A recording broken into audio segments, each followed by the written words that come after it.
Welcome back. In the next series of videos, we'll examine deductions more closely.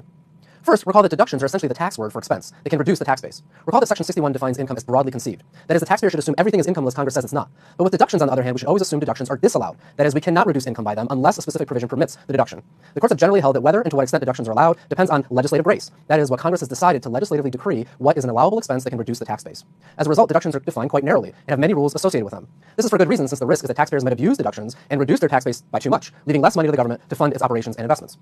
Another important aspect of deductions is substantiation. This means that the taxpayer has the burden of proof for supporting whether all deductions claimed on the tax return are legitimate. To do so, taxpayers must maintain adequate records. For example, if you're a small business owner and have legitimate business expenses associated with travel, hotel, maybe advertising, it's incredibly important that you keep receipts and the invoices to prove that these expenses are legitimate in case the IRS decides to audit you or your tax return. This is the proverbial behavior of sticking all my receipts in a shoebox. We need these receipts to the extent we want to claim certain deductions and must substantiate the legitimacy for those deductions. So let's look back at the income tax formula.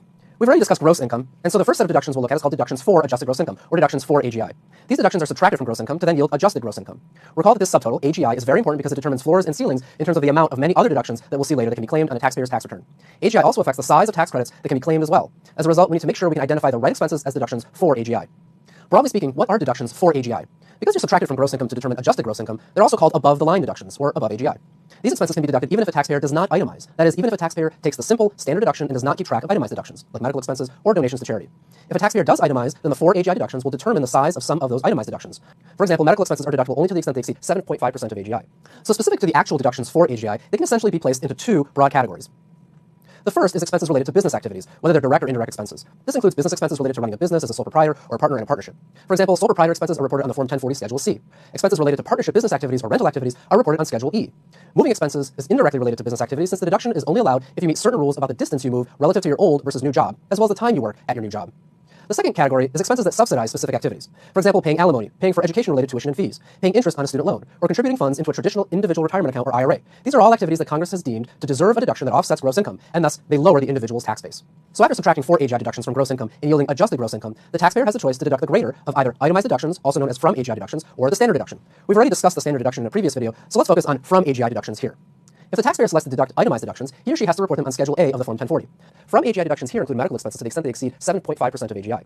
State and local taxes up to a $10,000 cap. For example, the income taxes I pay to the state of Illinois are a deduction on my federal tax return up to the cap. Contributions to qualified charities, for example, the American Red Cross or American Cancer Society. Gambling losses and some types of personal interest expense, such as home mortgage interest and investment interest. And personal casualty losses, but only if they are attributable to a federally declared disaster area. Again, note that some AGI thresholds apply in calculating these deductions, so they may not necessarily be fully deductible after all is said and done. It's also important to mention Section 212 here. Section 212 allows deductible treatment for expenses that are what's known as ordinary and necessary, that is related to the production or collection of income, the management, conservation, or maintenance of property held for the production of income, and expenses paid in connection with the determination, collection, or refund of any tax. So what does this actually mean? What are some examples here? Well, IRC Section 212 allows some expenses to be deductible, in particular, deductible for AGI, if they're expenses related to producing rent or royalty income.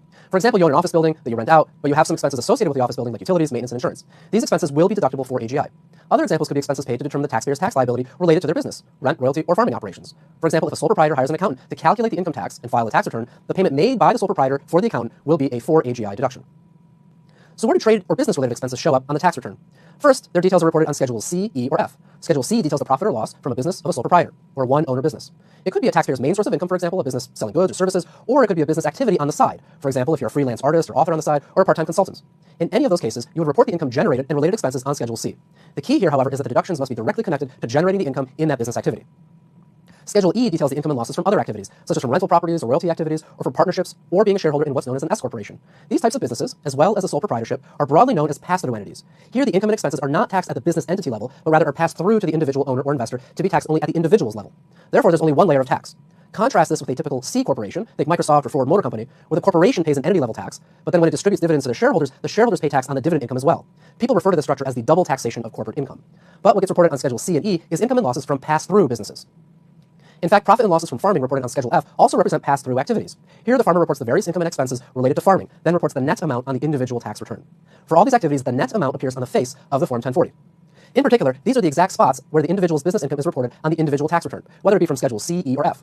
These net profits or losses are summarized on the face of the Form 1040 to be combined with other income items. Because expenses associated with these business activities are deducted before arriving at AGI, they are all considered for AGI deductions.